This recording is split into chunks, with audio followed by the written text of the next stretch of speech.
बात नहीं है, इसी कलयुग की बात है। कभी पढ़ना भक्तमाल, उसमें कथा है माधव दास जी की।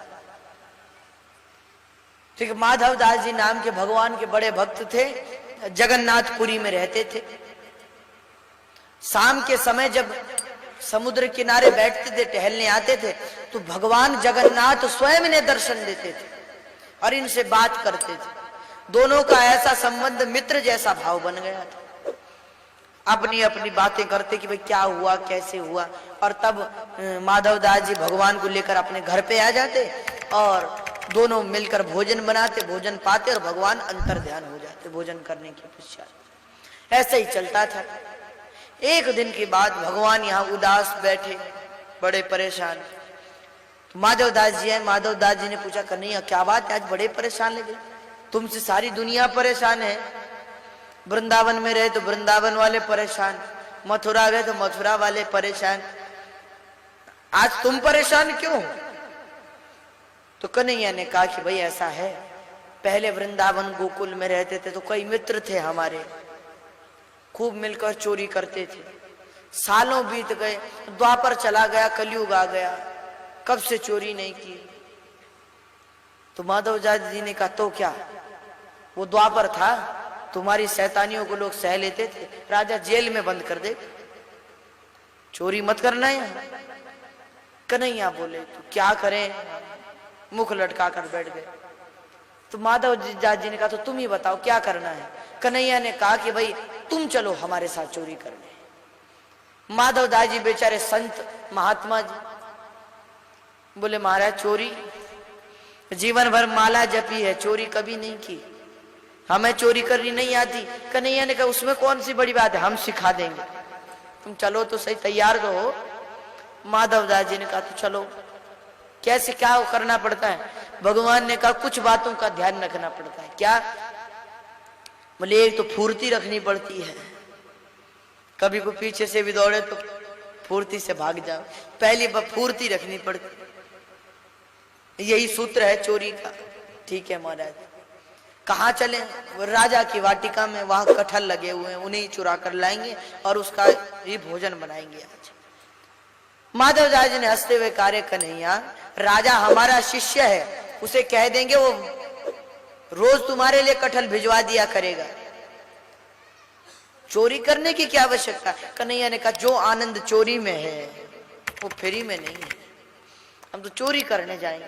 माधव दास जी ने कहा तो चलो। रात हुई, चले माधव दास जी भगवान के साथ।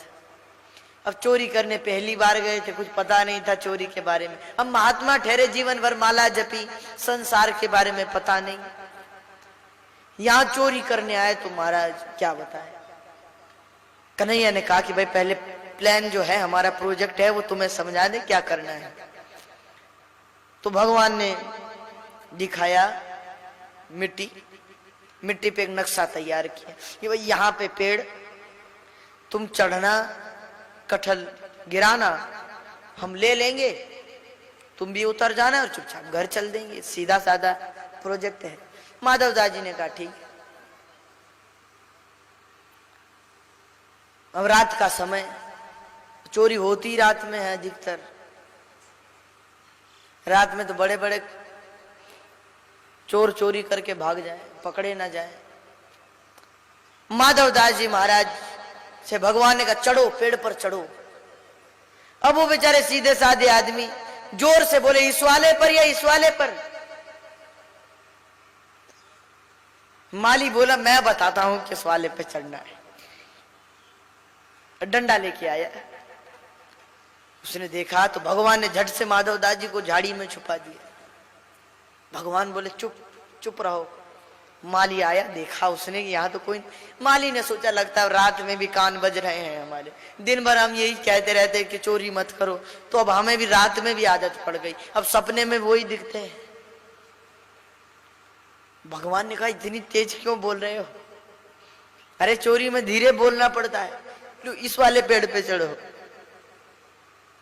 ये सरल है, सीधा भी है, चढ़ो। तो माधव दास जी तुरंत जाकर पेड़ पे चढ़ गए। धीरे धीरे, कभी कहीं धोती अटक जाए तो उसे निकालें, उत्तरीय फंस जाए उसे निकालें, चढ़े गए पेड़ पे। भगवान का कटहल गिराओ, अब एक पेड़ में तो बहुत कटहल होते, इसलिए फिर जोर से चाहिए, इस वाले को या इस वाले को। इतने में माली आया, अब मैं बताता हूं किस वाले को गिराना है। भगवान कहते रहे जल्दी उतरो जल्दी उतरो। माधव दास जी जल्दी जल्दी उतर रहे थे, पर कभी कहीं धोती अटक जाए उसे निकालें, धीमे धीमे उतरे। अब पेड़ पे चढ़ने का इतना अनुभव नहीं था। इतने में माली आ गया तो भगवान अंतर ध्यान हो गए। माली ने माधवदास जी को पकड़ लिया, खूब डंडे लगाए। अब माधवदास जी देखें कि जो ले आए, चारों ओर देखे, माली के किसे देख रहे हो? माधवदास जी कहे जो ले आए थे वो तो दिखते नहीं, जिनके चक्कर से यहां आए थे। माली ने पेड़ से बांध दिया, रात भर पेड़ से बंधे रहे बेचारे। प्रातः काल होते ही माली ने कहा चलो राजा के पास ले चलते हैं तुम्हें, अभी तुम्हें खबर दिलाते। और भगवान की ऐसी कृपा कि राजा भी वाटिका की तरफ ही आ रहे थे घूमने को। सुबह जैसे ही अपने गुरुदेव को रस्सी से बंधे हुए देखा तो राजा को बड़ा क्रोध आया। राजा ने कहा है तुमने हमारे गुरुदेव को ऐसे रस्सी में बांध, लाठी निकाली, माली को मारने को उद्यत हुए, हमारे गुरुदेव को बांधा हुआ। इतना सुनते ही वो बेचारा कुछ ना कह सके, गुरुदेव और चोरी क्यों बांधा हमारे गुरुदेव को? वो चुप रहा। पर माधवदास जी बोले जब बंधने वाले काम करेंगे तो बंधेंगे ही। तो गुरुदेव आपने क्या किया है? बोले चोरी। चोरी क्यों?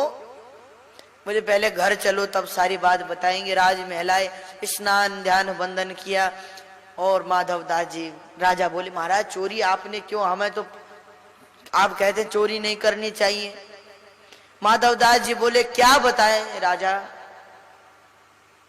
वृंदावन का कन्हैया है, उसका मन केवल चोरी में लगता है, उसके चक्कर से हम आ गए। अब वो तो अंतर्जान हो गया हमें फंसा कर, और यहां ऐसे फंसे कि माली ने रात भर पेड़ से बांधे रखा। तो क्यों आए थे?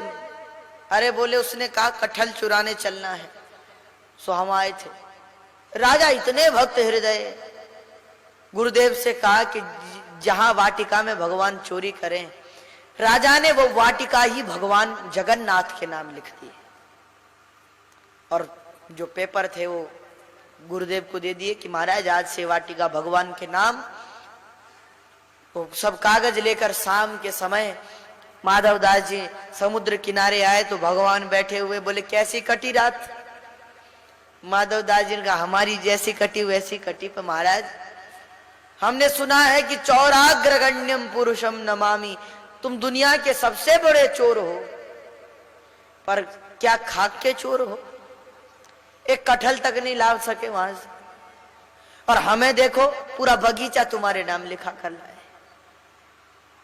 वो बगीचा आज भी भगवान जगन्नाथ के नाम है। ऐसे ऐसे भक्त